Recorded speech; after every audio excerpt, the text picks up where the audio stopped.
Hello दोस्तों, स्वागत है आपका मेरे अपने यूट्यूब चैनल पर जिसका नाम है अभेद सर बेसिक वाले। दोस्तों, आज की वीडियो बहुत ही ख़ास होने वाली है।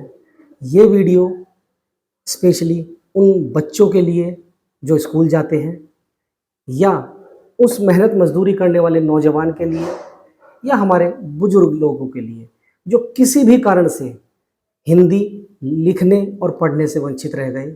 ये वीडियो उन सभी के लिए बहुत ही मददगार साबित होने वाली है। मैं आपसे वादा करता हूँ कि अगर आप इस वीडियो को बिना स्किप करे देखते हैं तो आप इस एक वीडियो को देखकर ही हिंदी लिखना और पढ़ना सीख जाएंगे। बस मेरी आपसे यही रिक्वेस्ट है कि वीडियो को पूरा देखें और अंत तक बने रहें। दोस्तों, जब एक 6 वर्ष की आयु का बच्चा कक्षा 1 में प्रवेश करता है तो वह अपने साथ एक शब्दकोश लेकर आता है। हिंदी बोलना और सुनना तो वो पहले से ही जानता है, लेकिन उसे दिक्कत आती है हिंदी लिखने और पढ़ने में, और यहीं से उसका सीखने का सफ़र शुरू होता है। आपने देखा होगा कि विद्यालय में सबसे पहले बच्चों को हिंदी भाषा की वर्णमाला सिखाई जाती है। इसका एक ही कारण है कि बच्चा हिंदी भाषा में प्रयोग आने वाली सभी आवाज़ों के चिन्हों की पहचान कर सके। उसे हर आवाज़ के चिन्ह का पता हो, क्योंकि यही आगे चलकर उसकी लिखने में मदद करने वाले हैं। तो आइए दोस्तों, हिंदी भाषा की इन ध्वनियों के चिन्ह प्रतीकों को हम सीखते हैं। तो दोस्तों, ये है हिंदी भाषा की वर्णमाला। आसान शब्दों में कहूँ तो ये हिंदी भाषा के प्रयोग में आने वाली सभी मूल ध्वनियों के प्रतीक चिन्ह हैं, और सबसे पहले हमें इन्हीं को याद करना है। मतलब इन प्रत्येक चिन्हों की अपनी अपनी आवाज़ है और आपको उस चिन्ह की आवाज़ को याद करना है। तो आइए इन सभी चिन्हों के उचित उच्चारण को आज हम सीखते हैं। अ, आ, इ, ई, उ, ऊ, री, ए, ऐ, ओ, औ, अं, अह, क, ख, ग, घ, अं, च, छ, ज, झ, ञ, ट, ठ, ड, ढ, अण, त, थ, द, ध, न, प, फ, ब, भ, म, य, र, ल, व, श, ष, स, ह, क्ष, त्र, ज्ञ। तो दोस्तों, ये है हिंदी भाषा में प्रयोग में आने वाली सभी ध्वनियाँ। ये मानक वर्णमाला के अनुसार है। हालांकि हिंदी भाषा में प्रयोग में आने वाली और भी कुछ ध्वनियाँ हैं, उन्हें मैं इसमें जोड़ रहा हूँ। भले ही वो मानक वर्णमाला का हिस्सा नहीं है, लेकिन लिखने और पढ़ने में उनका प्रयोग किया जाता है, इसीलिए मैं उन्हें इसमें शामिल कर रहा हूँ।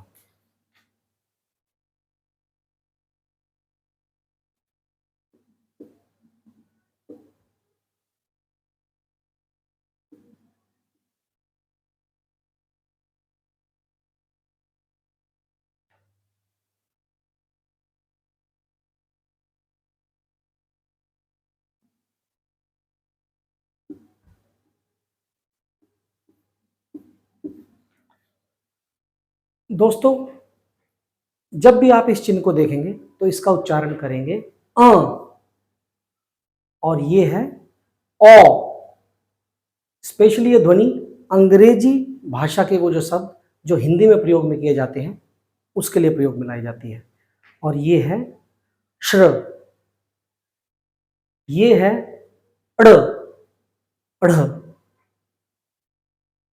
तो एक बार मैं फिर से इनका उच्चारण करा रहा हूं, आप सभी मेरे साथ उच्चारण करेंगे।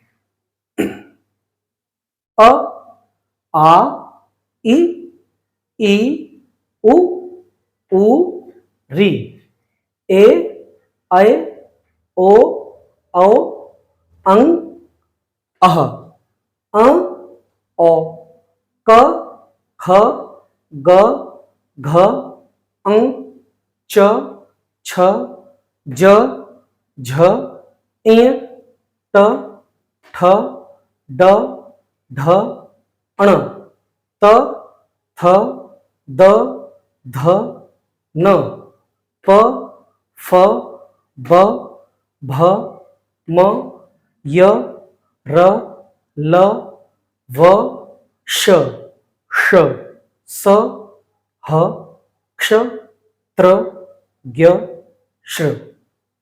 तो दोस्तों, अब तक आप इन सभी चिन्हों की ध्वनियों से अवगत हो चुके होंगे और मैं उम्मीद करता हूं कि आप इन्हें याद कर लेंगे। फिर भी आपकी सहूलियत के लिए इनमें से जो कुछ कठिन ध्वनियां हैं मैं उनको आपको एक बार समझाना चाहूंगा। जैसे कि अं और अ में अंतर। अगर अ के ऊपर अंग की बिंदी है तो इसका हम उच्चारण करेंगे अंग। अ बोलेंगे और अ के बाद नाक से ज्यादा और मुंह से कम आवाज निकालेंगे तो उच्चारण होगा अंग का। जबकि दूसरी ओर अ के ऊपर अगर चंद्र बिंदी आप देखते हैं तो आप उच्चारण करेंगे अ। मतलब पहले अ का उच्चारण होगा और फिर उसके बाद मुंह से ज्यादा नाक से कम। इसको आप ऐसे भी याद रख सकते हैं कि इस निशान में ये आपका मुंह है जो बड़ा है और नाक थोड़ी कम है, मतलब मुंह से ज्यादा आवाज और नाक से कम। जबकि इस वाले में नाक से ज्यादा मुंह से कम। तो इसको हम कहेंगे अंग और ये है अं। फिर आता है अह।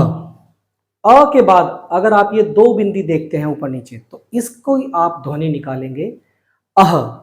अ का उच्चारण करेंगे और उसके बाद अंदर से ह की आवाज निकालेंगे अह। वहीं हिंदी भाषा में कुछ अंग्रेजी के शब्द भी प्रयोग में किए जाते हैं, उसके लिए भी हमने एक चिन्ह बनाया है जिसका निशान है ये। इसका उच्चारण किया जाता है औ। औ ये भिन्न है आ और ओ से। इनके बीच की ध्वनि है ये औ। स्पेशली ध्यान रखिएगा कि ये अंग्रेजी भाषा के शब्दों में ही प्रयोग में लाई जाती है, जैसे गॉड, बॉय, कॉफी।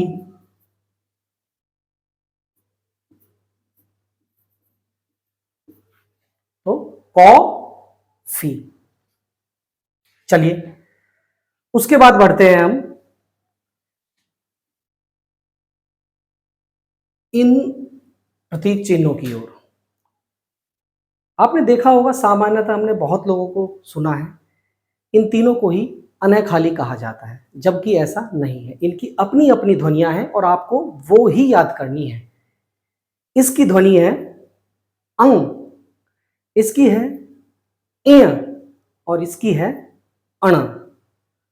हालांकि हिंदी भाषा में इन दो वर्णों का प्रयोग बहुत ही कम किया जाता है और यही कारण भी है कि पहले के लोग इसको अनैखाली कहा करते थे, क्योंकि आपने देखा होगा कि वर्णमाला की पुस्तक में इन सभी वर्णों के बॉक्स के अंदर कोई ना कोई जीव, जंतु, फल का चित्र बना रहता था, क्योंकि उन वर्णों से स्टार्ट होने वाले कोई ना कोई आपको शब्द जरूर मिलेंगे, जबकि ऐसा कोई भी शब्द नहीं है जो इन दो वर्णों से स्टार्ट होता हो। इसीलिए इनको कहा दिया करते थे अणे खाली।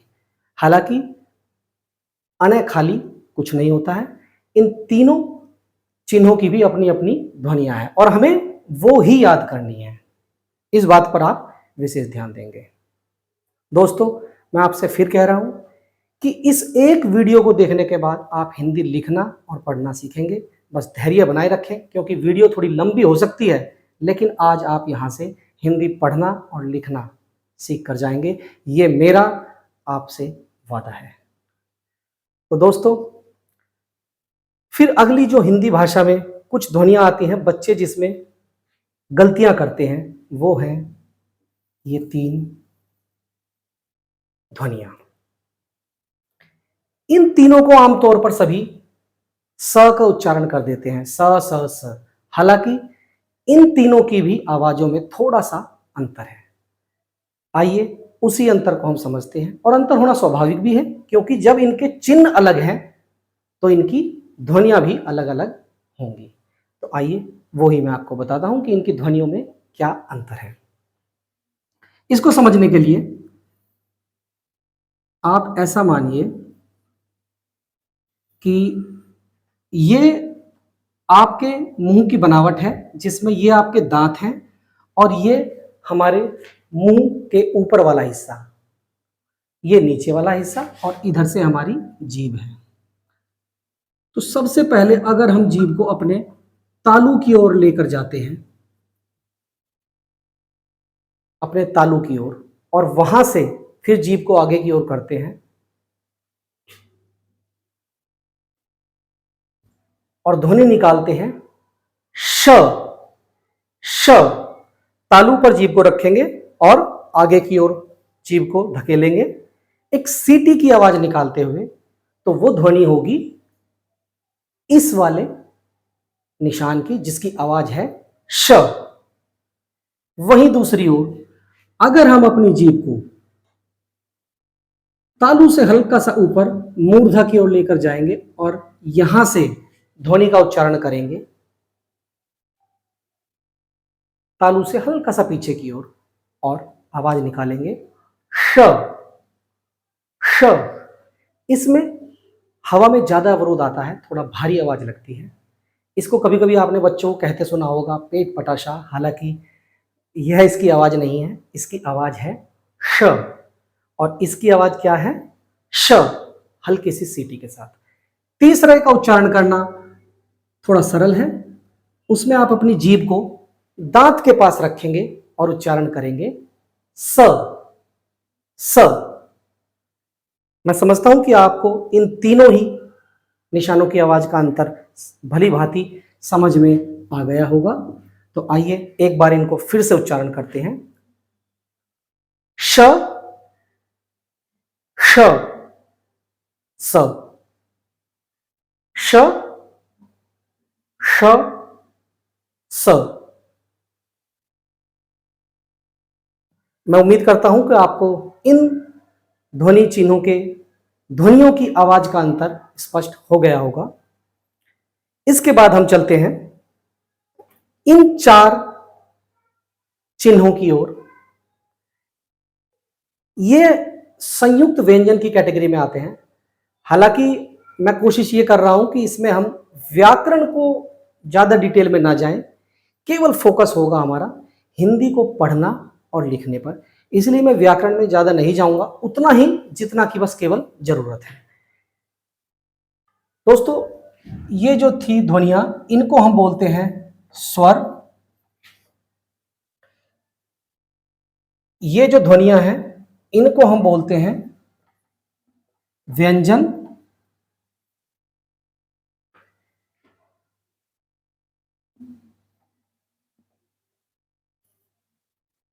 और ये जो ध्वनियां हैं चार, ये कहलाती हैं संयुक्त व्यंजन या संयुक्त वर्ण।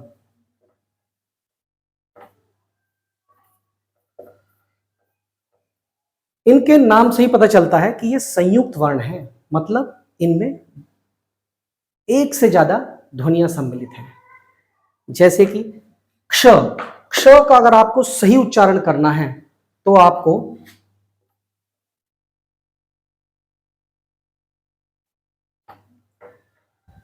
ये है हलंत।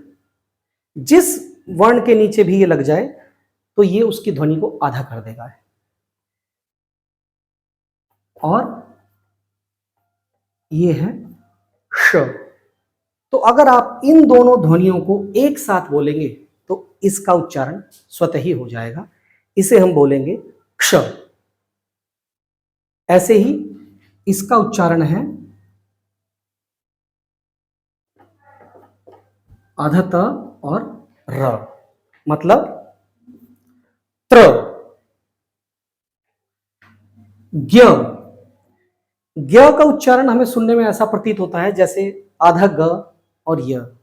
हालांकि इसका अगर हम विच्छेद करते हैं तो इसका आता है आधा ज और अञ्य, मतलब ज्य। लेकिन आम बोलचाल में हम इसको ज्ञ बोलते हैं और वह हिंदी में मान्य है। श, आधा श और र, श। तो इसको हम उच्चारण करेंगे क्ष, त्र, ज्ञ और स्र। तो हिंदी भाषा में प्रयोग होने वाली हमने सभी मूल ध्वनियों को सीख लिया है और मैं उम्मीद करता हूं कि आप इन सभी को याद कर लेंगे, समझ लेंगे। ये करने के पश्चात मैं कह सकता हूं कि आप जो हिंदी भाषा के सरल शब्द हैं उन्हें आप पढ़ने में सक्षम होंगे। जैसे कि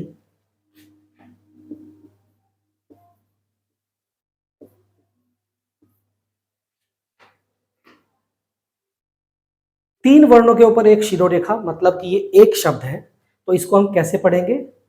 क म ल, कमल।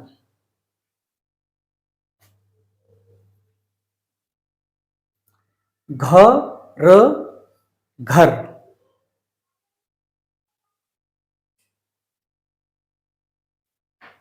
देखिए, जो स्वर होते हैं ना, इनको उच्चारण करने में हमें किसी की मदद नहीं लेनी पड़ती, ये स्वतः ही उच्चारित होते हैं।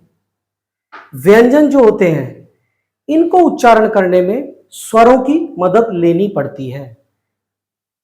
इनमें से कोई भी वर्ण ऐसा नहीं है जिसे आप स्वर अ की मदद के बिना उच्चारित कर सकें। जैसे कि क है, क का उच्चारण ही हम कब कर पा रहे हैं? जब हम उसके पीछे अ की आवाज लगा सके। उच्चारित करके आप देख सकते हैं, जैसे कि क, क, इसके पीछे आपको अ की आवाज आ रही होगी। तो ये जो क है, बेसिकली इस क के अंदर ये दो ध्वनियां हैं, आधा क और अ, इन दोनों को मिला के बना है क।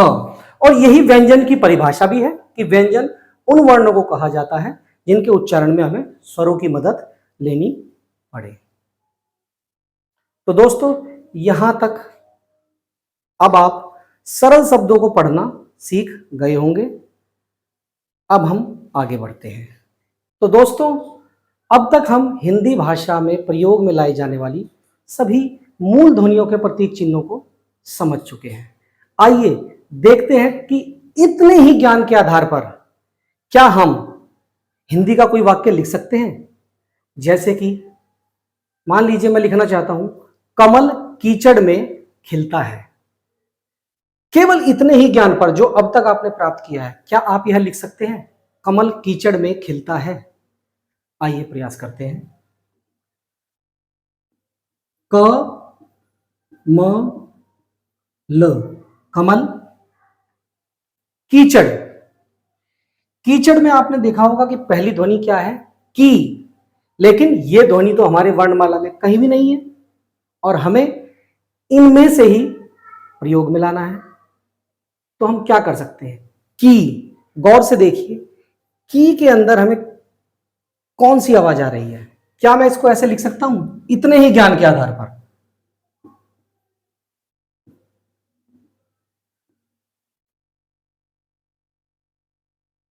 मैंने आपको बताया था कि क के अंदर अ की आवाज है, अगर मैं उस अ की आवाज को हटाकर ई की आवाज लगा दूं तो ये दोनों मिलकर क्या ध्वनि दे रहे हैं? की। च ड की चढ़ में, ऐसे ही हम लिखेंगे में, आधा मां और ए, क्योंकि इस हमें ये निशान पता है भाई, म की ध्वनि में से हमने अ हटाकर ए की ध्वनि जोड़ दी तो में। कमल कीचड़ में खिलता, आधा ख ई ल ता, ओ सॉरी, मात्राओं का प्रयोग नहीं करना है क्योंकि वो ज्ञान हमने अभी तक नहीं लिया है। हमें जो हमारे सीमित ज्ञान है अभी तक का, केवल इन्हीं ध्वनियों में से, तो उसके तहत हम यहां लिखेंगे आधा त और आ। खिलता, कमल कीचड़ में खिलता है, आधा ह और ए का ध्वनि कौन सी है? ए।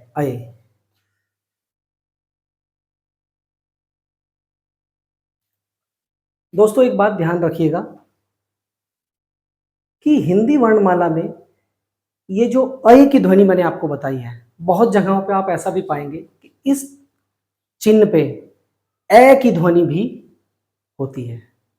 ये आप ध्यान रखेंगे। जैसे आपने देखा होगा कि इंग्लिश के जो लेटर्स होते हैं उसमें एक एक लेटर की कई कई आवाज होते हैं। हालांकि हिंदी में ऐसा नहीं है, हर चिन्ह की एक ही आवाज है, लेकिन फिर भी अगर मैं कहूं तो एक अय की ध्वनि और एक औ की ध्वनि, इनके एक से भिन्न आवाजें व्यवहारिक तौर पर हमने पाई है, तो वो आप ध्यान रखेंगे। जैसे मैंने बताया कि इस चिन्ह की ध्वनि है अय, लेकिन बहुत जगह पे हम इसको ए भी बोलते हैं, तो ये आप ध्यान रखेंगे। ऐसे ही औ की ध्वनि है, इसमें भी इस वाले ओ से और औ से अलग जो भी ध्वनियां हैं वो औ पे ही जाएंगी।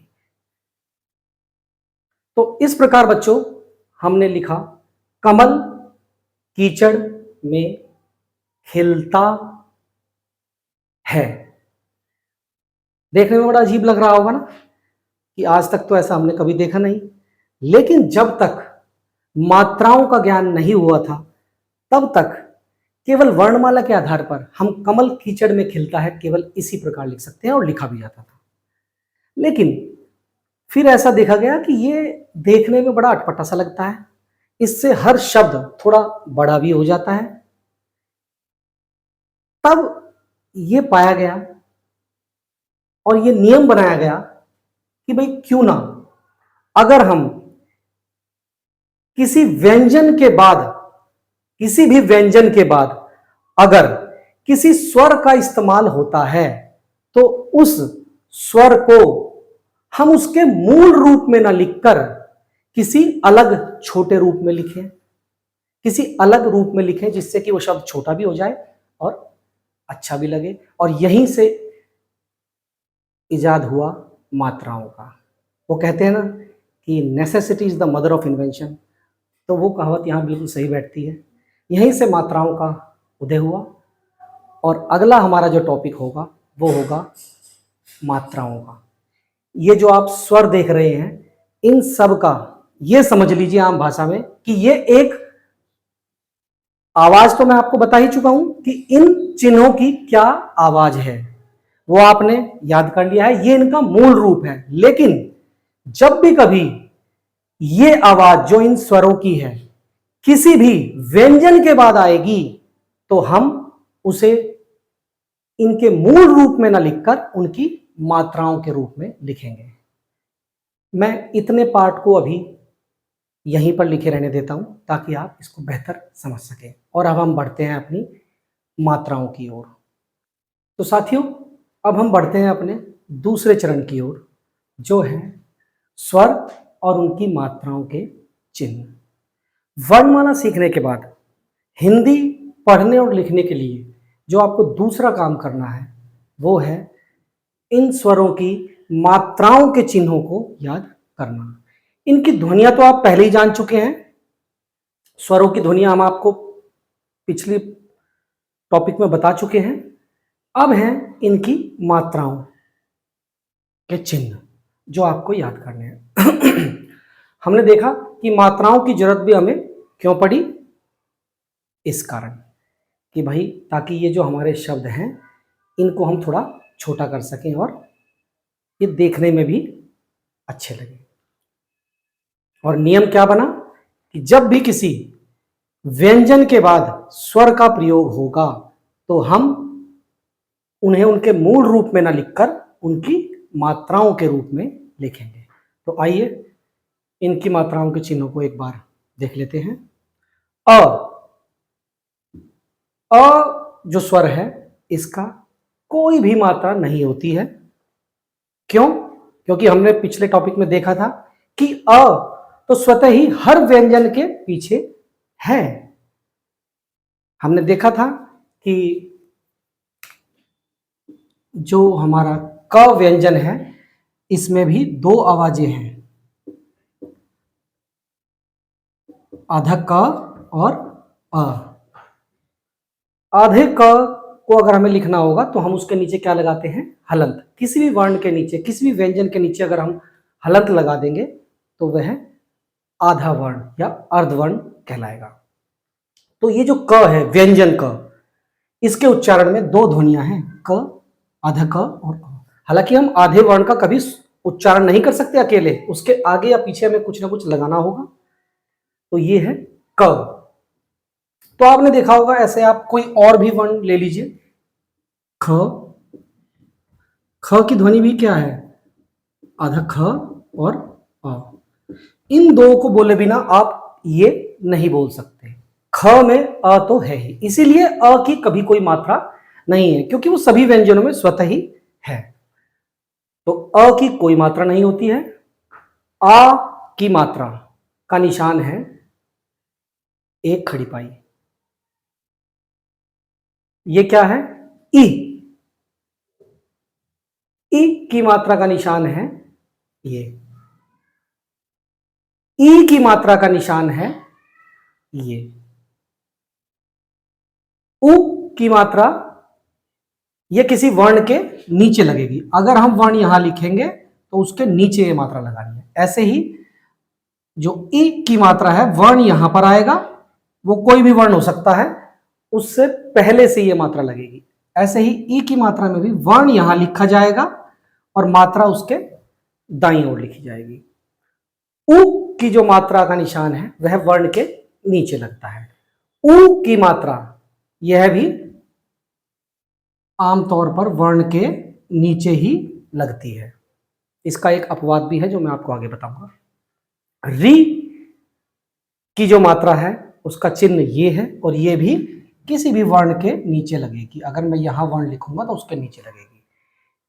ए की मात्रा का निशान ये है, ये उस वर्ण के ऊपर लगती है सिरोरेखा के। अगर यहां वर्ण है तो उसके सिरोरेखा के ऊपर ये मात्रा लगेगी। अ की मात्रा, या मैंने बताया था ए की मात्रा, क्योंकि इस निशान पे अ भी कह सकते हैं और ए भी। तो इसकी मात्रा है ये, अ की मात्रा या ए की मात्रा। ओ की मात्रा का निशान है ये। औ की मात्रा का निशान है ये।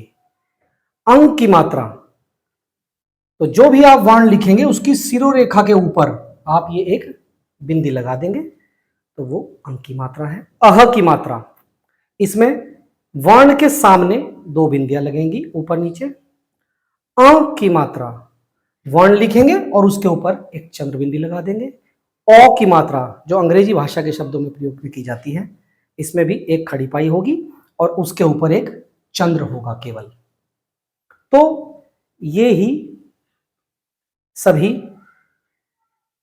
मात्राओं के निशान हैं इन सभी स्वरों के। हालांकि जैसे कि मैंने आपको वर्णमाला में भी बताया था कि मानक वर्णमाला में ये दो नहीं है, लेकिन फिर भी मैंने इनको यहां सम्मिलित किया है केवल ये देखते हुए कि इनका प्रयोग आपको आगे व्यवहारिक रूप में करना पड़ेगा। तो इसको हम साथ ही साथ सीखते हुए चलेंगे। तो दोस्तों, अब ये आपकी जिम्मेदारी बनती है कि आप इन सभी स्वरों के मात्राओं के चिन्हों को अच्छे से याद कर लें, क्योंकि यहीं से हमारा अगला जो सबक है वो सीखने को मिलेगा। तो आइए इस नए अर्जित ज्ञान को, स्वरों की मात्राओं के ज्ञान को हम अपने पिछले ज्ञान पर अप्लाई करते हैं। पिछले टॉपिक में हमने देखा था कि कमल कीचड़ में खिलता है, ये हमने किस तरीके से लिखा था। आइए अब हम इस नए अर्जित ज्ञान को इस पर अप्लाई करते हैं। सबसे पहले कमल, कमल हमारा एज इट इज रहेगा, क्योंकि इसमें कोई दिक्कत नहीं है, हमें ये वर्णमाला के आधार पर ही है, कमल कमल। अगला अगला शब्द कीचड़ था, लेकिन अब हम अपने नए ज्ञान के आधार पर कह सकते हैं कि जब भी किसी व्यंजन के बाद वर्ण आया है तो हम उसको उसके मूल रूप में ना लिखकर मात्रा के रूप में लिखेंगे। तो आपने देखा होगा ये क्या है, व्यंजन ध्वनि है, आधी ही सही लेकिन व्यंजन ध्वनि है, और इसके तुरंत बाद क्या है, ई, जो कि एक स्वर है। तो अब हम इसको इसके मूल रूप में ना लिखकर इसकी मात्रा के रूप में लिखेंगे। और ई की मात्रा क्या है, ये तो अब हम वही करेंगे कि भाई हमने लिखा क, और चूंकि ये ध्वनियां अब इसमें ई की मिली है तो हम इसकी मात्रा के रूप में लिख देंगे इसको इस प्रकार। तो ये बन गया की, फिर च ड, कीचड़। ऐसे ही में, आपने देखा होगा व्यंजन के बाद स्वर, तो अब इसको हम इसको मूल रूप में ना लिखकर इसकी मात्रा के रूप में लिखेंगे। और ए की मात्रा क्या है, ये है, तो मां के ऊपर हमने लिखा ए की मात्रा। कमल कीचड़ में, फिर वही व्यंजन के बाद स्वर, तो इसको इसकी मात्रा के रूप में लिखेंगे। और ई की मात्रा कैसी है, ये रही हमारे ई की मात्रा बाईं ओर से।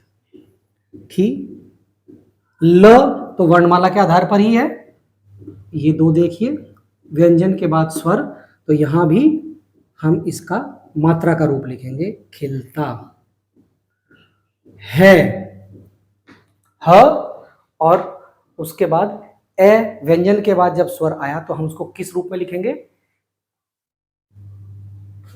ए या आई भी कह सकते हैं, तो आई या ए, लेकिन यहां पे इसको ए की ध्वनि है तो हम इसको बोलेंगे, इसकी मात्रा के रूप में लिखते हैं ए। तो ये बन गया कमल कीचड़ में खिलता है, कीचड़। आपने देखा होगा जब हमने वर्णमाला सीखा था तो वहां पर जो ड और ढ आया था, और उसके साथ ही ड़ और ढ, अढ़, इसमें अंतर उच्चारण में, ड ढ अड़ अढ़, यही इनके उच्चारण में अंतर है। और लिखने में क्या होगा कि आप देखेंगे कि ड से बनने वाले जितने भी शब्द हैं जिनके शुरुआत में ड आता है वहां पर आप इसका प्रयोग करेंगे, जैसे कि डब्बा,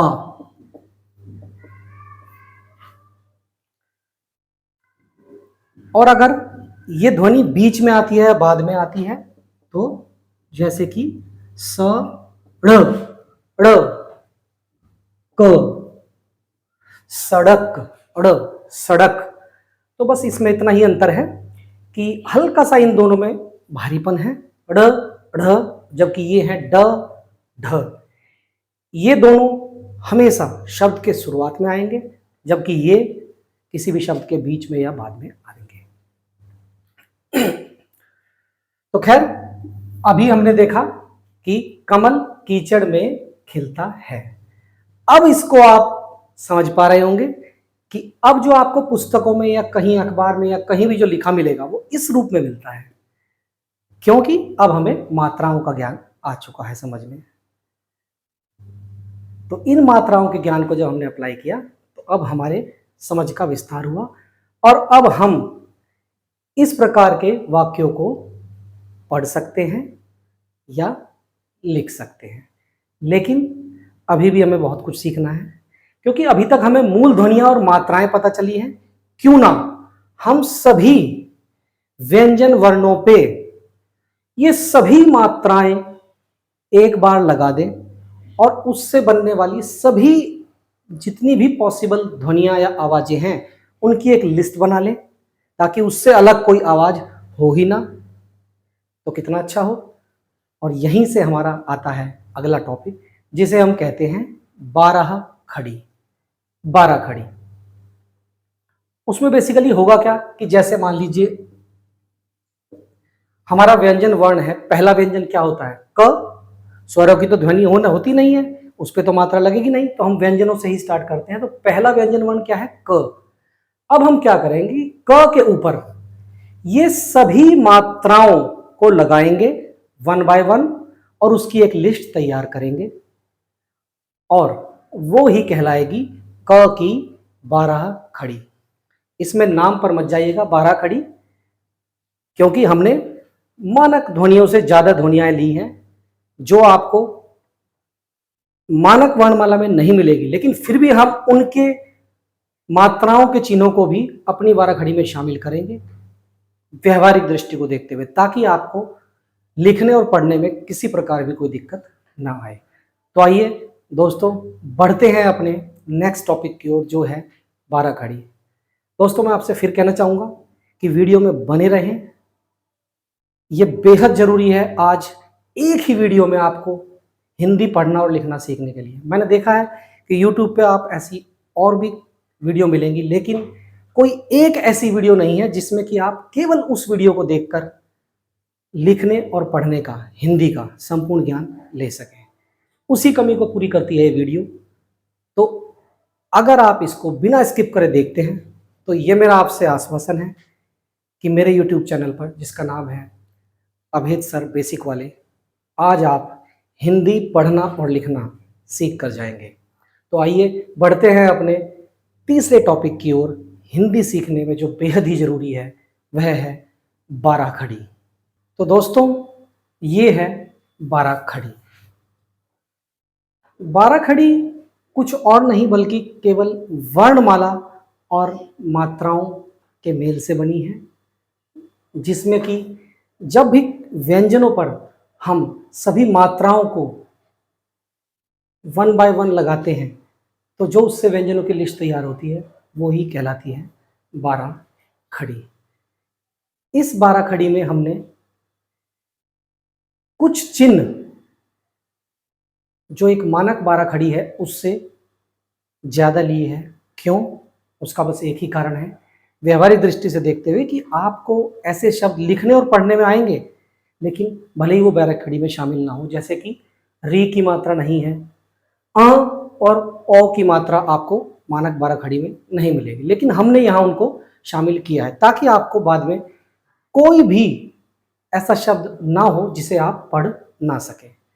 तो अपनी सहूलियत की दृष्टि से हम जितने भी पॉसिबल ध्वनियाँ हैं सभी हमने इस लिस्ट में शामिल की है, या स्वरों की ध्वनियाँ हैं वो सभी हमने शामिल की है। आइए अब हम इसको सीखते हैं कि ये है क्या। जैसा कि हमने आपको बताया कि मात्राएं केवल स्वरों की ही होती हैं और ये व्यंजनों पर लगती हैं। तो आइए हम पहले व्यंजन पर 1 बाय 1 ये सभी स्वरों की मात्राएं लगाते हैं और देखते हैं उससे कौन कौन सी नई ध्वनियां निकल कर आती हैं। वर्णमाला में हमने देखा था केवल क की मूल ध्वनि ये है, क। लेकिन व्यवहारिक दृष्टि पर तो क से संबंधित बहुत सारी ध्वनियां हैं, वो सब अब इस लिस्ट में आ जाएंगी। आपको इससे बाहर कोई भी ध्वनि नहीं मिलेगी। तो आइए सीखते हैं। सर्वप्रथम क। क में तो अ है ही, तो इसीलिए इस पर कोई मात्रा नहीं होती है, तो ये है क। क पर अगर हम आ की मात्रा लगा दें तो वो ऐसा लिखा जाएगा और आवाज इन दो की मिलकर आएगी। क और आ को अगर हम मिला दें तो उससे जो ध्वनि आएगी वो ही हमें इसमें बोलनी है। जिसकी मात्रा उसकी आवाज।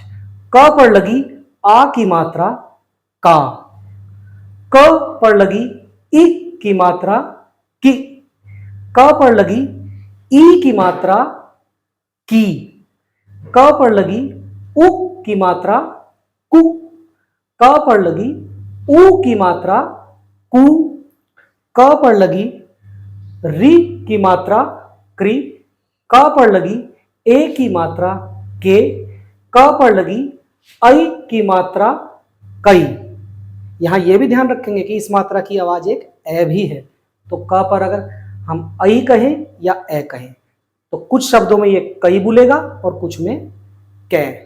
तो क पर लगी ओ की मात्रा को, क पर लगी औ की मात्रा कौ, या इससे भिन्न जो भी आवाज जाएगी वो भी इस पे जाएगी। जैसे कौन में हम बोलते हैं कौन, तो वो भी यही होगा।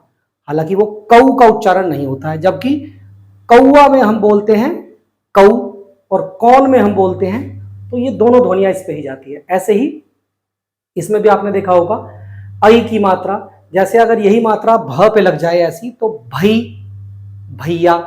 लेकिन बहुत शब्द ऐसे भी आएंगे जिसमें आप इसमें ए की आवाज देखेंगे, जैसे कि पैसा, कैसा। खैर आगे बढ़ते हैं। क पर लगी अंग की मात्रा कंग, क पर लगी अह की मात्रा कह, क पर लगी अ की मात्रा क, क पर लगी औ की मात्रा कौ। ये केवल अंग्रेजी भाषा के शब्दों में होगा। जैसा आप देखते हैं कॉफी, कॉफी, कॉफी में ना तो आ की मात्रा होती है ना ही ओ की मात्रा, क्योंकि ना तो हम उसे काफी बोलते हैं ना कॉफी बोलते हैं, क्या बोलते हैं? कॉफी। ये एक इंग्लिश का शब्द है, उसी के लिए ये ध्वनि चिन्ह इसमें लाया गया है।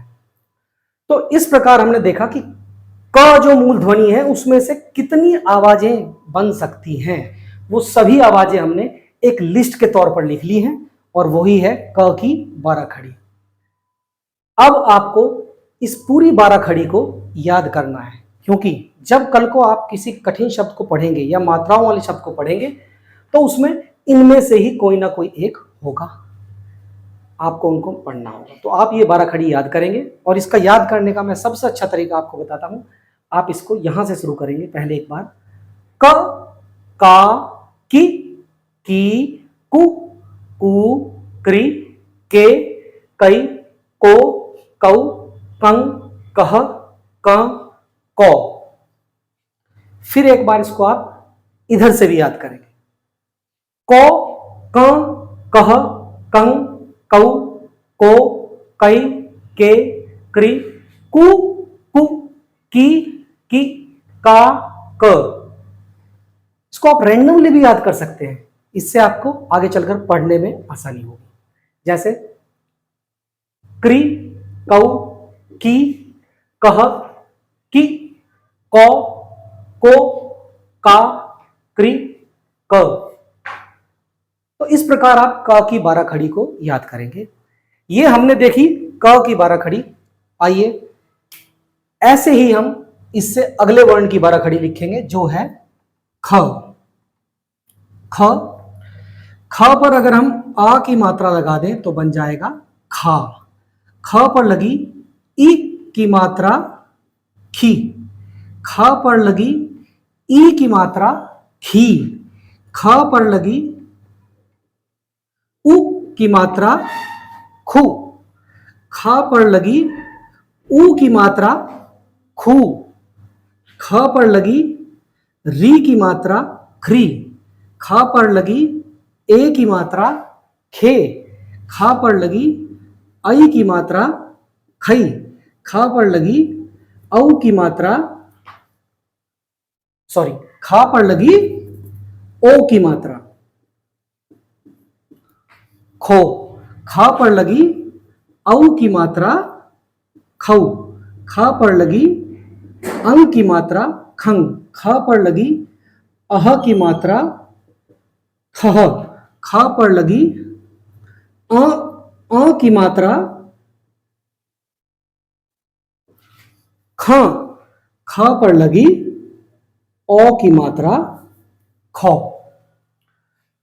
तो साथियों, इसी प्रकार आप प्रत्येक व्यंजन की 12 खड़ी को लिखेंगे और याद करेंगे। ये मैं अब आप पर छोड़ता हूं कि आप इसे ख के बाद ग, फिर घ, अंग और ए की 12 खड़ी को आप छोड़ सकते हैं, क्योंकि उनसे कोई भी शब्द नहीं बनते हैं। हालांकि वो बीच में अगर इस्तेमाल होंगे तो ऐसा बहुत ही कम, प्राय आपको संस्कृत में मिल सकता है, तो व्यवहारिक दृष्टि से आप उसको छोड़ सकते हैं। क, ख, ग, घ, अंग छोड़ दीजिए, फिर च, छ, ज, झ, अहिया छोड़ दीजिए। तो ऐसे आप करते करते इसको सबसे लास्ट में कहां तक करेंगे? श्र तक। तो इस प्रकार आपको सभी की 12 खड़ी लिखनी है और उसको याद करना है। बस हाँ, बीच में एक वर्ण ऐसा आएगा जिसमें आपको थोड़ा सा ध्यान रखना है, वो है र वर्ण। मान लीजिए वो र यहां पर है, तो मैं र में आपको बता दूं कि र में जब आप उ और उ की मात्रा लिखेंगे तो र पे जो उ की मात्रा आती है वो नीचे, और उ की मात्रा ऐसे नीचे नहीं लगती है, बल्कि ये एक अपवाद है। इसमें आपको जो रा पर उ और उ की मात्रा लगानी है वो कहां लगानी है? इसके बीच में। तो उ और उ की मात्रा आपको लगानी है इसके बीच में, और उसमें भी एक अंतर है जो आप सभी को ध्यान रखना है। हो सकता है ये बात आपको पता हो या ना पता हो, लेकिन ये बहुतों को नहीं पता होती है, इसलिए मैं आपको बता रहा हूं। अगर आपको र पर उ की मात्रा लगानी है तो आप र के बीच में से ऐसे लगाएंगे, और अगर आपको र पर उ की मात्रा लगानी है जो थोड़ा देर तक बोलती है, उसमें आप ऐसे गोल घुंडी घुमाते हुए लगाएंगे, और इसी से आपको पता चलेगा कि ये क्या बोलेगा? रू, और ये बोलेगा रू। मतलब अगर हम किसी को कहें रुको तो ये आएगा आवाज रू। लेकिन अब मान लीजिए किसी लड़की का नाम है रूपा, तो हम रू ऐसे लिखेंगे, क्योंकि ये जो हमने आपको बताया था कि जो छोटी ई और बड़ी ई होता है, ये कुछ नहीं होता है, केवल आपको इसकी ध्वनि से पहचानना है। अगर जल्दी बोल रहा है तो ई, देर तक बोल रहा है तो ई, जल्दी बोल रहा है तो उ, उसके दुगना समय ले रहा है तो उ। ये बात आपको ध्यान रखनी है। तो उ की मात्रा में जो दो अपवाद थे मैंने आपको बता दिए हैं कि र पे उ की मात्रा ऐसे लगती है और उ की मात्रा में गोल घुंडी लगा के लगती है। ये इसको हम बोलते हैं रू और ये बोलते हैं रू। अब मैं आपसे उम्मीद करता हूं कि आप इस पूरी 12 खड़ी को ठीक इसी प्रकार आपको ये सभी मात्राएं क्रमशः लगानी है, और उनकी 12 खड़ियों को जो मैंने याद करने का तरीका बताया है ऐसे ही आप लिखकर याद करेंगे। एक बार इस ओर, फिर दाईं से बाईं ओर, और बीच में से भी। तो उम्मीद करता हूं कि आप इस काम को कर लेंगे। जब आप ये 12 खड़ी याद कर लेंगे तो यकीन मानिए कि 90% आपका हिंदी पढ़ना और लिखना का काम पूरा हो चुका है। अभी भी कुछ 10% जो कमी है वो हम अगले टॉपिक में करेंगे, लेकिन आप अब इसमें से बहुत कुछ अब आप पढ़ सकते हैं। चलिए, उदाहरण के तौर पर जैसे कि हम लिखते हैं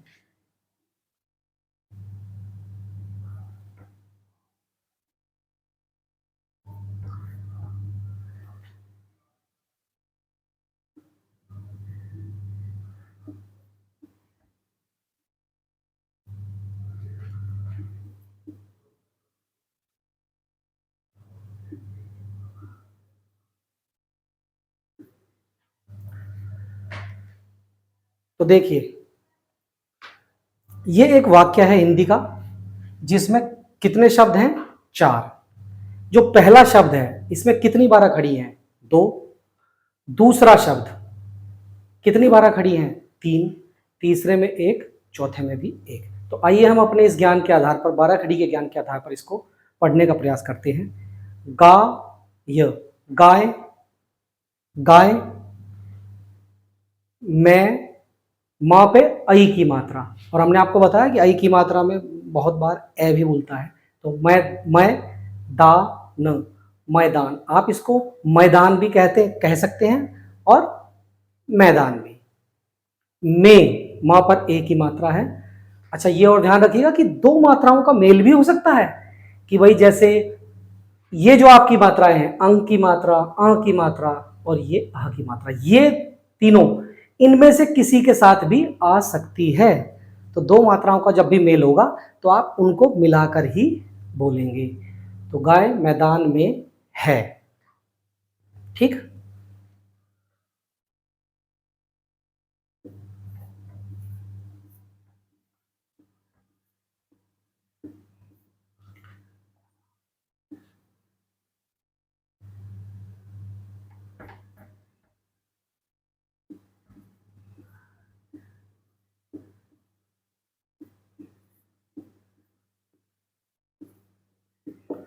शेर गुफा में बैठा है।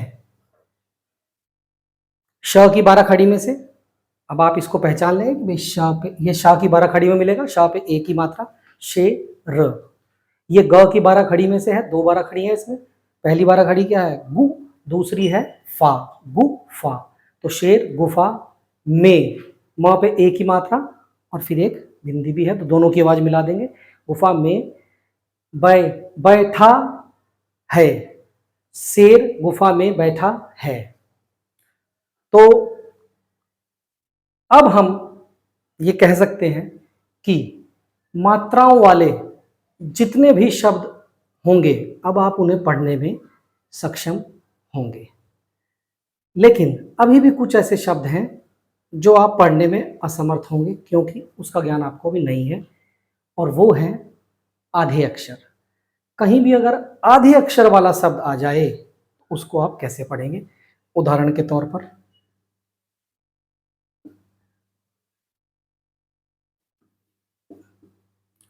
मान लीजिए आपके सामने ये शब्द आ गया।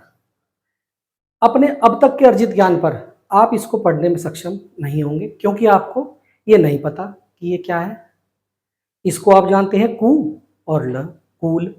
अब आप इसको कुछ कुछ समझ लेंगे कि स की तरह ही है, तो सकूल बोल दें तो वो गलत होगा। तो इसी से संबंधित जो हमारा अगला टॉपिक है वो हमारी इस कमी को पूरा करेगा। तो हमारा अगला टॉपिक होगा अर्धवर्ण का। इसमें हम सीखेंगे कि जो आधे अक्षर हैं उनके क्या निशान हैं, ताकि हम आधे अक्षर वाले शब्दों को भी अच्छे से पहचान सकें और पढ़ सकें। एक तो मैं आपको बता ही चुका हूं कि किसी भी वर्ण के नीचे अगर हलंत लगा दे तो वह आधा हो जाता है। जैसे अगर मैं ये स है, इसके नीचे हलंत लगा दूं तो ये आधा स का प्रतीक है। लेकिन व्यवहारिक तौर पर आपने देखा होगा हिंदी में यह निशान भी प्रयोग में लाया जाता है। तो हमें इन सभी वर्णों के आधे वर्ण के जो निशान हैं उनको भी पहचानना होगा, उनके चिन्हों को भी जानना होगा। तो आइए अब हम जानते हैं अपना अगला टॉपिक, जिसका नाम है अर्धवर्ण।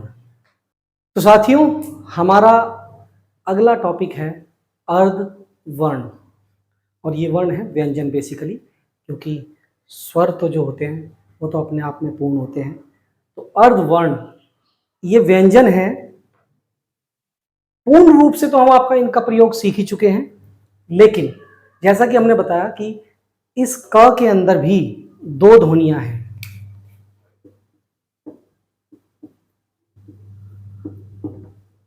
आधा क और अ। क जो हम बोल रहे हैं इसमें दो ध्वनियां हैं। अर्धवर्ण में क है, आधा क और अ। इन दो के मेल से ही बना क व्यंजन।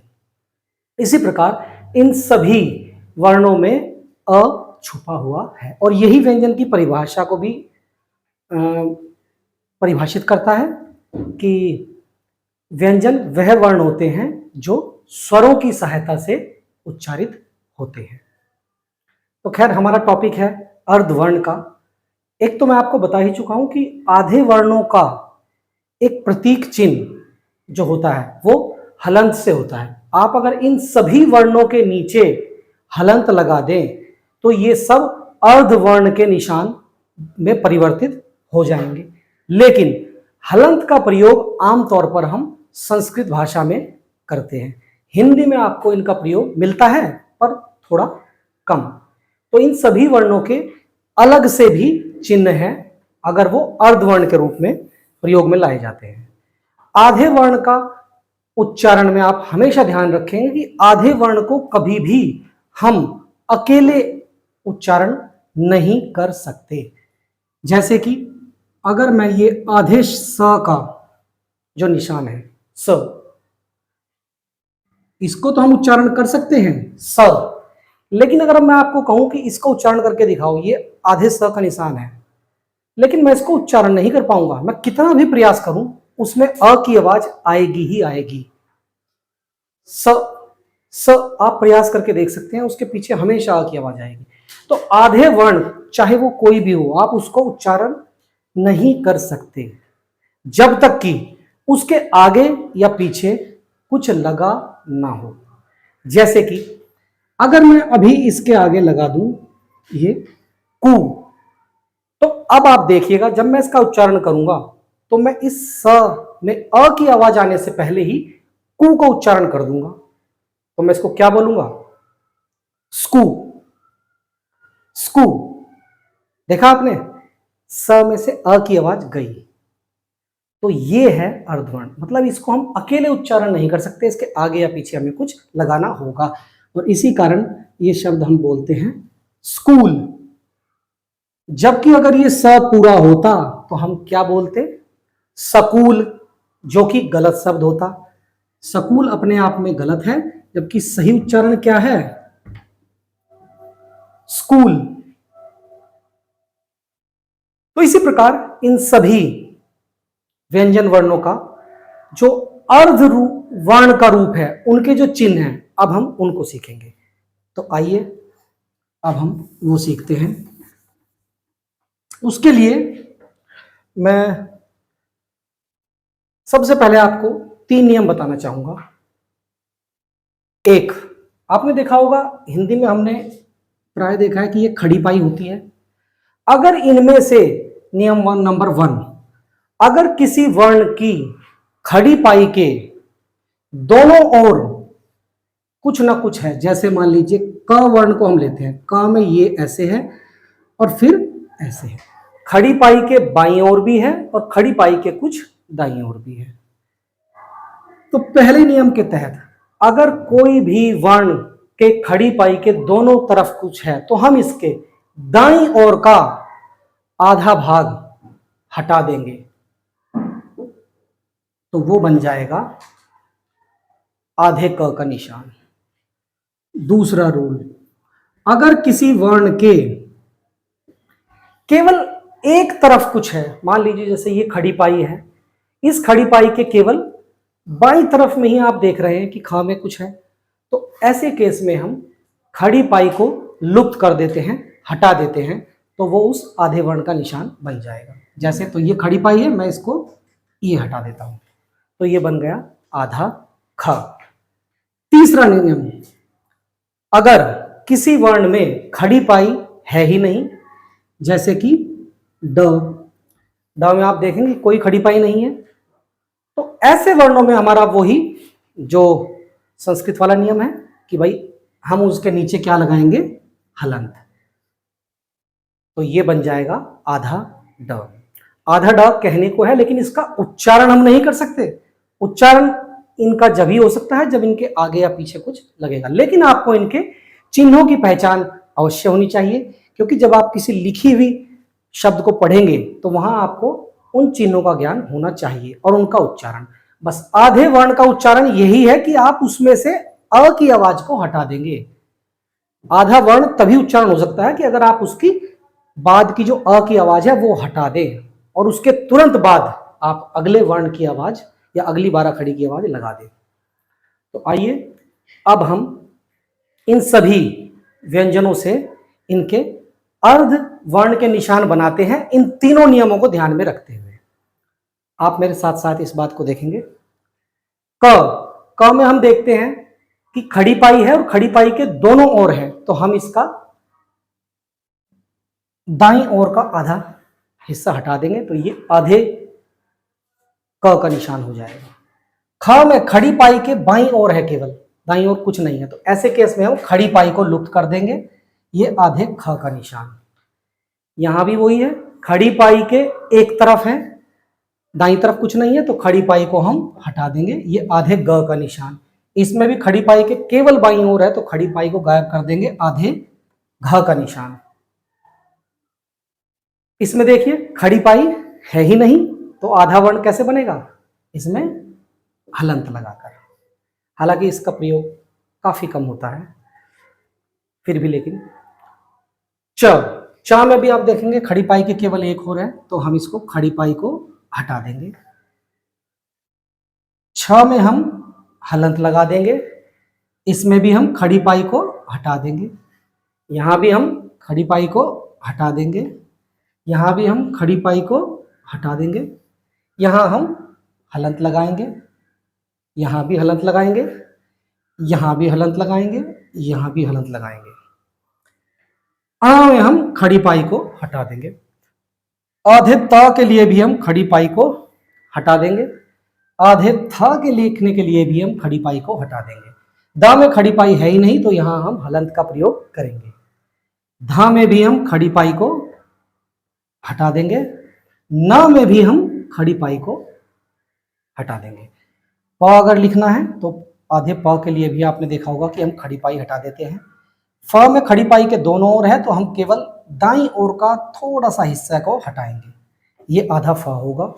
ब में खड़ी पाई को हटा देंगे, भा में भी खड़ी पाई हटाएंगे, और मां में भी खड़ी पाई को हम हटा देंगे, ये बना आधा मां का चिन्ह। हम ये चिन्हों की बात कर रहे हैं आधे वर्णों के। ऐसे ही आधे य का चिन्ह बनता है खड़ी पाई हटाकर, क्योंकि उसके एक ही तरफ है। रा में जो आधा अक्षर बनेगा, आप इसमें हलंत लगा सकते हैं, क्योंकि खड़ी पाई नहीं है। ल में आप खड़ी पाई को हटा देंगे, व में भी आप खड़ी पाई को हटा देंगे, श में भी आप खड़ी पाई को हटा देंगे। सब उन तीन ही नियम जो मैं आपको बता चुका हूं उसी के अनुसार हो रहा है, आप देख सकते हैं। और श, इसमें भी खड़ी पाई का लोप होगा।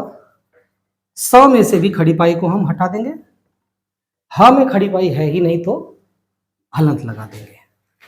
क्ष में भी हम खड़ी पाई को हटा देंगे, त्र में से भी हम खड़ी पाई को हटा देंगे, ज्ञ में से भी हम खड़ी पाई को हटा देंगे, और श्र में से हम, मैंने आपको बताया था कि ये संयुक्त व्यंजन है, आधा श और पूरे र से मिलकर बना है, तो इसमें से हम ये र वाला पोर्शन हटाएंगे, तो ये बनेगा आधा श्र। तो साथियों, ये हैं सभी आधे वर्णों के निशान। अब अगर इनको आप कहीं भी लिखा देखते हैं तो आप जानते हैं, अकेले में तो हम इनका उच्चारण कभी नहीं कर सकते, लेकिन इनके साथ अगर कुछ है, जो आमतौर पर होता ही है, तो इसके उच्चारण में बस हमें केवल यही ध्यान रखना है कि जहां भी इनमें से कोई निशान मिलेगा, तो आपको इनका उच्चारण करते समय इनके बाद आने वाली अ की जो ध्वनि है उसको नहीं लेना है। तुरंत इसके बाद जो अगला वर्ण या बाराखड़ी है उसका उच्चारण करेंगे, तो इनका उच्चारण हो जाएगा। जैसे एक मैं शब्द लिखता हूं,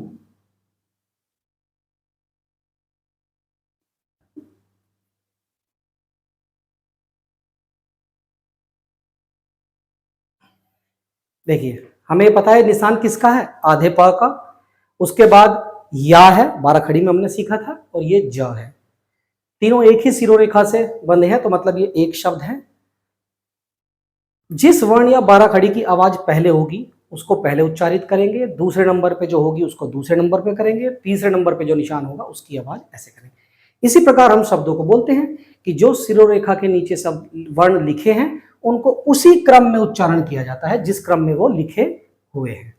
तो आधा प हमने कह तो दिया, लेकिन ये इसकी आवाज नहीं है। इसकी आवाज क्या है, अकेले को मैं बोल नहीं सकता। अगर मैं आपसे कहूं कि भाई आप इसको बोल के दिखाइए, आपको पता है ये आधा प है या अर्धवर्ण प है, लेकिन मैं इसको अकेले को उच्चारण नहीं कर सकता, क्योंकि इसके पीछे जो अ की आवाज लगी है मैं उसे हटा के अकेले नहीं बोल सकता। आप प्रयास करके देख सकते हैं। लेकिन हमें यह जरूर पता है कि इसकी आवाज निकालते समय जो प बोलने में आवाज आती है और जो उसके पीछे अ लगा होता है उसका उच्चारण नहीं करना है, तुरंत अगले वर्ण का करेंगे जो है या। तो अब देखिए मैं इससे शुरू करता हुआ तुरंत या बोल दूंगा, प्या, प्या, ज, प्याज। तो इसका हम उच्चारण क्या करेंगे, प्याज।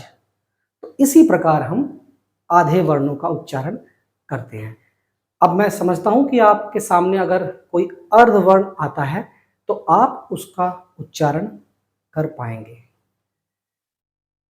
तो अब हम देखते हैं कि ज्यादातर शब्द जो अब तक हम सोचते थे कि नहीं पढ़ पाएंगे, लेकिन इस ज्ञान के बाद जो हमने पहले वर्णमाला, फिर स्वर मात्राएं, बाराखड़ी और अवर्ध वर्ण, इसके बाद मैं कह सकता हूं कि आप 95% जो हिंदी के शब्द हैं उन्हें पढ़ने में सक्षम हैं। जो अब थोड़ी बहुत कमी बची है 5% की, वो हम नेक्स्ट टॉपिक में पूरा कर देंगे और उसके बाद आप हिंदी में लिखा हुआ कोई भी वाक्य बहुत ही आराम से पढ़ पाएंगे। और दोस्तों, इसी चीज को ध्यान में रखते हुए हम चलते हैं अपने लास्ट टॉपिक की ओर, अपना फिनिशिंग टच देने के लिए। तो साथियों, ये है हमारा अगला टॉपिक और अगले टॉपिक में ही हम अपना जो पूर्व ज्ञान है उसे चेक करेंगे। तो इसको पढ़ने का प्रयास करेंगे कि अब तक अर्जित ज्ञान के आधार पर क्या हम इसे पढ़ सकते हैं। र, अगला शब्द एक बाराखड़ी का है। किसकी बाराखड़ी है, ये क की बाराखड़ी है। क्या था उसमें, ये के, र, के। अगले शब्द में भी देखिए हमारे बाराखड़ियां। पहली बाराखड़ी क्या है, वि, भी, फिर अर्धवर्ण जिसका ज्ञान हम ले चुके हैं, और फिर न। तो इसी क्रम में हम इनको जोड़ते हुए चलेंगे जिस क्रम में ये है, वि, भी, आधा न और न। तो उच्चारण करने का प्रयास करिए। इस वाले न का उच्चारण बिना आ के होगा। तो विभिन्न, विभिन्न। अंतिम जो शब्द है, र पे मात्रा किसकी है, गोल घुंडी से आपको याद आया होगा, मैंने समझाया था बाराखड़ी करते वक्त कि र पे उ और उ की मात्रा बीच में लगती है और उसमें भी जो गोल घुंडी वाली होती है वो उ वाली होती है। तो मतलब ये क्या होगा, रू, प। तो र के विभिन्न रूप। तो साथियों, जो र हिंदी वर्णमाला में वर्ण है ये अपने आप में बेहद ही खास है। उसका कारण भी है और वो कारण है कि इसके ये विभिन्न रूप जो हैं इनका उच्चारण भिन्न भिन्न है। अब हम वो सीखेंगे, क्योंकि अभी तक जो हमने ज्ञान लिया था उसमें हमने केवल रा के इस रूप को देखा था, लेकिन आपने देखा होगा हिंदी में कई दफा हम इस निशान को भी देखते हैं, किसी वर्ण के नीचे लगे हुए ये या ये निशान भी देखते हैं। तो इसका ज्ञान भी अब हम इस टॉपिक में लेंगे। आइए हम समझते हैं कि ये क्या है। तो र के मूल रूप से तो आप अवगत हैं ही, हमने वर्णमाला में भी देखा था, बाराखड़ी में भी देखा था। इसका उच्चारण क्या होता है, र। और इसमें ध्वनि कौन कौन सी है, अगर हम कहें तो आधा रा और आ। ये क्या है, र। ये जो र का रैफ रूप है ये आधा र कह सकते हैं आप उच्चारण की दृष्टि से। ये आधे रा की तरह काम करता है और अपने से जो अगला वर्ण होता है शब्द के अंदर उसके ऊपर लगाया जाता है इसको। तो उच्चारण की दृष्टि से अगर मैं इसको कहूं तो ये आधा रा है इसका उच्चारण। आप इसको रूफ से भी याद कर सकते हैं, रूफ, रैफ, मतलब ये ऊपर लगता है किसके, अपने से अगले वर्ण के, जहां भी इसका उच्चारण होना है। तीसरा, पदेन रूप, नाम से पता चलता है, पद यानी पैर, तो ये किसी वर्ण के नीचे पैरों में लगता है। और इसकी एक खास बात है, मैं इसे कहता हूं रामायण का बलि, सॉरी बाली। बाली को तो आप जानते हैं ना।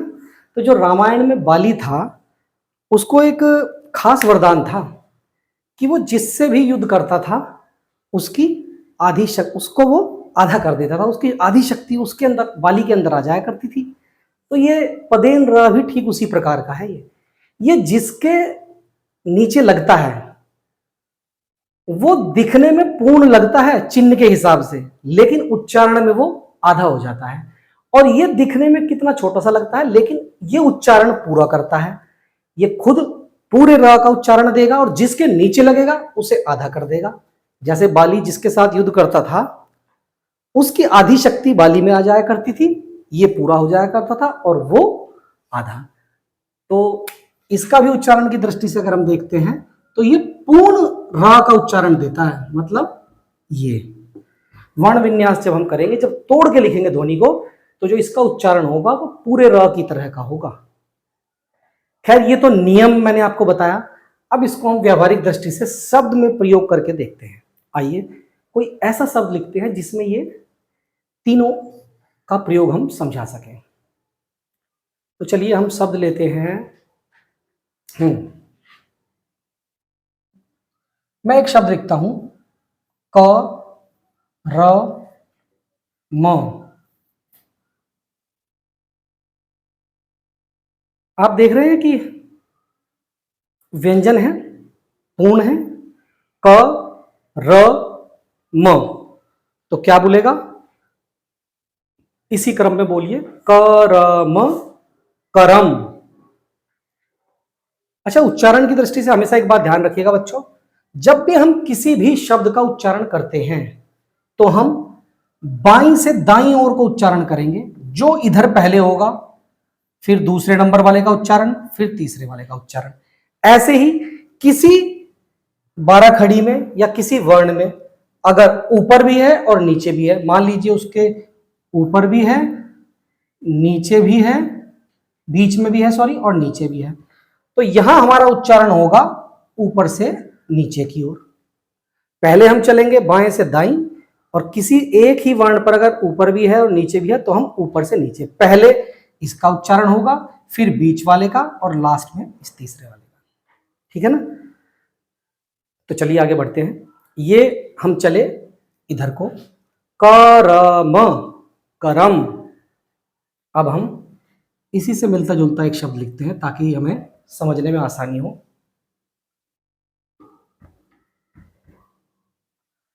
अब देखिए, ये क है, पहले हमें क बोलना है, ये तो क्लियर है। हम इधर से इधर चले, फिर हम इधर से देखने में हमें लग रहा है म, लेकिन हम म को पहले नहीं बोलेंगे क्योंकि म के ऊपर भी एक आर बैठा है। तो इधर हम पहले क के बाद इसका उच्चारण करेंगे, रेफ र का, और फिर म का करेंगे। तो पहले नंबर पे इसकी ध्वनि होगी, दूसरे पे इसकी, और तीसरे पे इसकी। इनके चिन्हों से जो भी ध्वनि है वो हम जानते ही हैं। तो चलिए प्रयास करते हैं। और ध्वनि किस प्रकार होगी कि ये आधे र की ध्वनि दे, मतलब इसके बाद अ की आवाज न आए। तो यहां तो हमने बोला था करम, इसमें र के बाद आ की आवाज है, लेकिन अब आप देखिएगा इसका हम एक प्रकार उच्चारण कर सकते हैं कि र में से आ की आवाज न आए। तो वो कैसे होगा? कर्म करम कर्म करम कर्म। ठीक? तो ऐसे ही आप इसका अभ्यास करेंगे। तीसरा,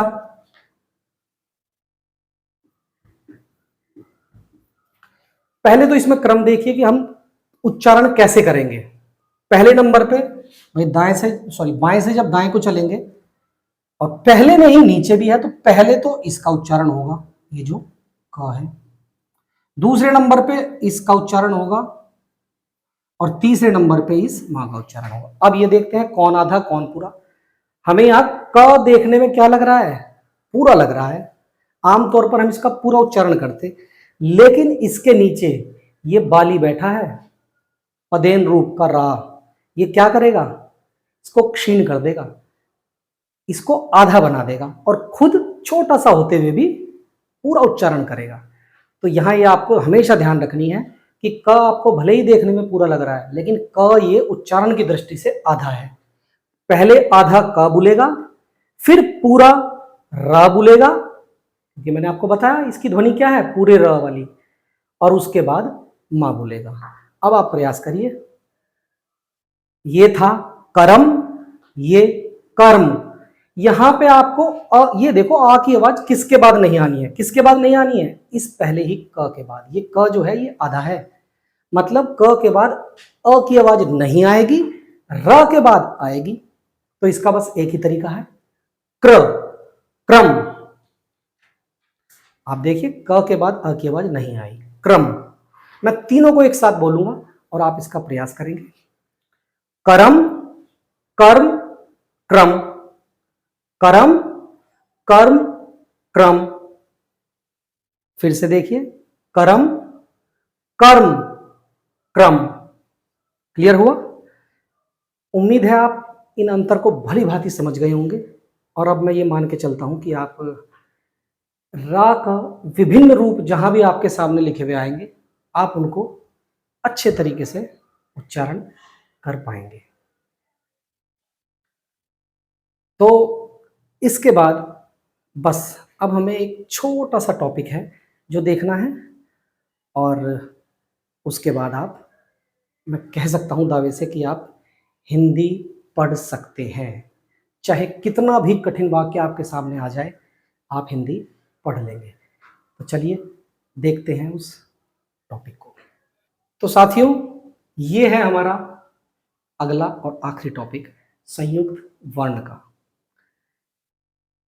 ये वर्ण आप पहले वर्णमाला में भी देख चुके हैं, क्ष, त्र, ज्ञ और श्र। ये मैंने आपको बताया था कि इसमें संयुक्त वर्ण जो होते हैं वो दो या दो से अधिक वर्णों के मेल से बनते हैं। पहला स्वर रहित और दूसरा स्वर सहित। तो इसको हम क्या बोलेंगे? क्ष। ऐसे ही इनका उच्चारण भी हम पहले टॉपिक में देख चुके हैं, लेकिन इनसे अलग भी संयुक्त वर्ण होते हैं जो आपको यदा कदा पढ़ने में आएंगे। आपको उनके उच्चारण में कोई दिक्कत ना आए, इसीलिए मैंने इसको टॉपिक को इसमें ऐड किया है। चलिए उदाहरण के तौर पर देखते हैं। जैसे आपने कितनी बार ये देखा होगा, द में ध लगा हुआ, ये भी एक संयुक्त वर्ण ही है, जिसका बेसिकली मतलब क्या है?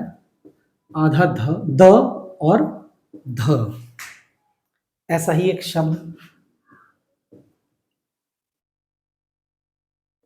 योद्धा, देखा है ना आपने, योद्धा। तो इसको हम ऐसे भी लिख सकते हैं, यो, आधा ध और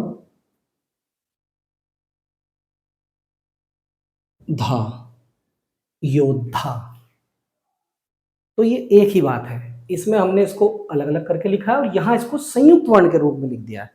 तो कभी आपके सामने अगर ऐसा आ जाए तो आप उसको पढ़ सके, इसलिए मैंने इस टॉपिक को इसमें ऐड किया है।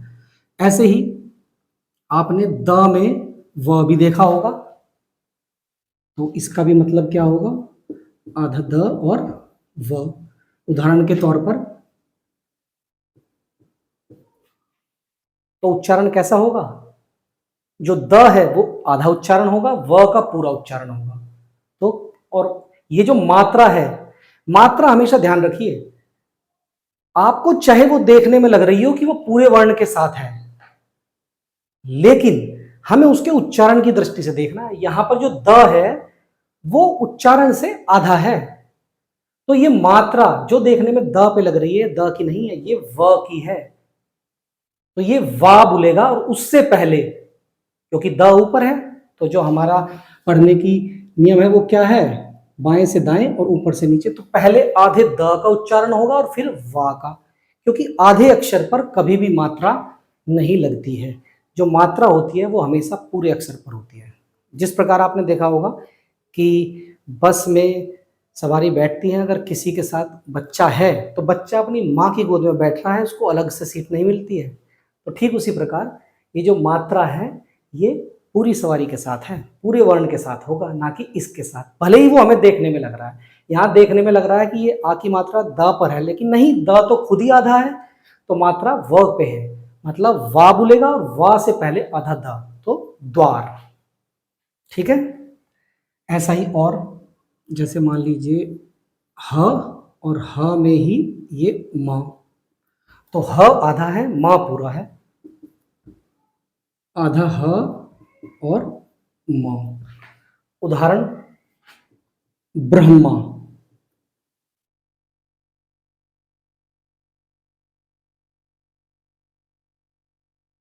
या फिर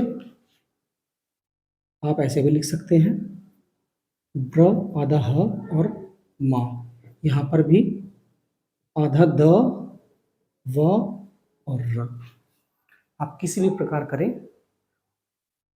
ऐसा इसको आप लिख सकते हैं। ऐसे ही एक उदाहरण और देखिए, श्र होता है, श्र में से अगर र हटा के हम यहाँ व लगाते हैं तो ये है स्व, श्र की जगह स्व। यहाँ भी वही चीज है कि श्र आधा और व पूरा, ठीक है। तो इस प्रकार और भी संयुक्त वर्ण हैं जो यदा कदा आपके सामने आ सकते हैं। तो बस आपको उसको पढ़ने में यही ध्यान रखना है कि उसमें से जो आपका पहला वर्ण है वो आधा है, दूसरा आपका पूरा है, और मात्रा हमेशा पूरे वर्ण पे ही होती है, आधे अक्षर पर कभी भी मात्रा नहीं लगती। बल्कि हम तो ये भी जान चुके हैं कि आधे वर्ण का तो हम अकेले उच्चारण भी नहीं कर सकते, उसके साथ आगे या पीछे कुछ होना चाहिए। जैसे अच्छा ये देखिए, ये हमने पिछले टॉपिक में देखा था ना कि भाई पदेन र ये और ये तरीके से होता है। तो अंतर केवल क्या है कि जो ये र है, पदेन र, ये उनमें लगता है जिसमें खड़ी पाई होती है, जैसे ब्र, क्र, और ये वाला पदेन र लगेगा जिसमें खड़ी पाई नहीं होती है, ड्र, ड्र। अब मान लीजिए हमें लिखना है ट्रेन, तो देखिए यहां देखने में क्या लगता है कि ये ट की मात्रा, ये ए की मात्रा ट पे है, लेकिन भाई ट तो इसमें आधा है और र है पूरा, क्योंकि पदेन र के बारे में हम जान चुके हैं कि भाई ये जो होता है बाली की तरह होता है, ऊपर वाले को आधा कर देता है, खुद पूरा। तो जब ट आधा है तो ये मात्रा भी इस पर नहीं है, ये र पर है, तो ये बोलेगा ट्रेन। ठीक ऐसे ही क्रेन, आगे इस पे मात्रा लगा दें ऊपर तो ड्रैक्युला। तो साथियों इसी प्रकार हम और भी संयुक्त वर्ण इसमें देख सकते हैं। लिस्ट इसमें काफी लंबी होगी, हो सकता है कि सारी चीजें एकदम याद ना भी आए, लेकिन आपको उसमें इसी नियम को लगाते हुए उसको पढ़ना है। आप लिखने में उसको ऐसे भी लिख सकते हैं और अलग अलग करके भी लिख सकते हैं। तो संयुक्त वर्ण की भी एक पूरी लिस्ट है। तो इस आधार पर आप कह सकते हैं कि अब हिंदी भाषा में प्रयोग होने वाला कोई भी ऐसा शब्द नहीं बचा है जिसको हम पढ़ या लिख ना सके। मैं ये बात दावे से कह सकता हूं कि अगर जिस क्रम में मैंने आपको ये समझाया है कि सब सर्वप्रथम आप हिंदी की वर्णमाला उसका सही उच्चारण के साथ याद करते हैं, फिर आप स्वरों और उनकी मात्राओं का ज्ञान बराबर ले लेते हैं, और 12 खड़ी को भी अच्छे से याद करने के उपरांत र के विभिन्न रूप और संयुक्त वर्णों को जान लेंगे, तो इसके पश्चात कुछ भी शेष नहीं बचता है जिसे आप न पढ़ सकें। दोस्तों जो मैंने आपसे वादा किया था कि आज इस एक ही कक्षा में, जो हालांकि थोड़ी लंबी हो गई है, लेकिन ये मैं दावे से कह सकता हूं कि आज आप हिंदी पढ़ने में और लिखने में बिल्कुल सक्षम हैं। स्पेशली वो लोग जो हिंदी बोल सकते हैं और सुन सकते हैं, बस लिखने और पढ़ने का उनको ज्ञान नहीं है। और जो बिल्कुल हिंदी से अनभिज्ञ हैं, जैसे विदेशी कोई भी देश के अगर जो लोग हैं, उनको थोड़ा समय लग सकता है क्योंकि उनके पास शब्दकोश ही नहीं है। लेकिन बाकी सभी लोग जो हिंदी से भली भांति वाकिफ हैं, बोलते हैं, सुनते हैं, लेकिन लिखना पढ़ना नहीं जानते, वो केवल इस एक वीडियो को देखकर ही हिंदी पढ़ना और लिखना सीख सकते हैं, बशर्ते वो इन सभी टॉपिक्स को सही तरीके से याद कर लें, समझ लें, तो इसके बाद वो हिंदी अच्छे से पढ़ सकते हैं, लिख सकते हैं। तो साथियों यहीं हम अपने इस कैसे सीखें हिंदी को पढ़ना टॉपिक का समापन करते हैं। और मुझे अत्यंत खुशी हो रही है इस बात को कहते हुए कि आज जो मैंने आपसे वादा किया था वो पूरा किया। आप अभ्यास करिए और प्रैक्टिस करिए। फिर भी अगर आपको कोई परेशानी या दिक्कत आती है तो आप कमेंट सेक्शन में मुझे कमेंट कर सकते हैं। साथियों ऐसी ज्ञानवर्धक वीडियो बनाने के लिए, मुझे प्रेरित करने के लिए मेरे आपसे रिक्वेस्ट है कि आप मेरे चैनल को सब्सक्राइब करें, शेयर करें, वीडियोस को लाइक करें, अपने साथियों को भी शेयर करें, ताकि मुझे भी ऐसी ऐसी वीडियोस बनाने के लिए मोटिवेशन मिले। बस यही दुआ करता हूँ कि आप सब खुश रहें और ऐसे ही सीखते रहें। साथियों, मेरे चैनल अभेद सर बेसिक वाले को सब्सक्राइब करना ना भूलें और बेल आइकन को भी दबाना ना भूलें, क्योंकि अगर आप ऐसा करेंगे तभी आपको मेरी नई नई वीडियोस का नोटिफिकेशन मिलता रहेगा और आपको ऐसी ज्ञानवर्धक जानकारियां मैं देता रहूँगा। साथियों, मेरे साथ इस सफ़र में बने रहने के लिए अंत तक मैं आपका दिल से शुक्रिया अदा करता हूँ और उम्मीद करता हूँ कि आप हमारे चैनल पर पुनः आएंगे और हमें ऐसे ही अपना प्यार देते रहेंगे। धन्यवाद।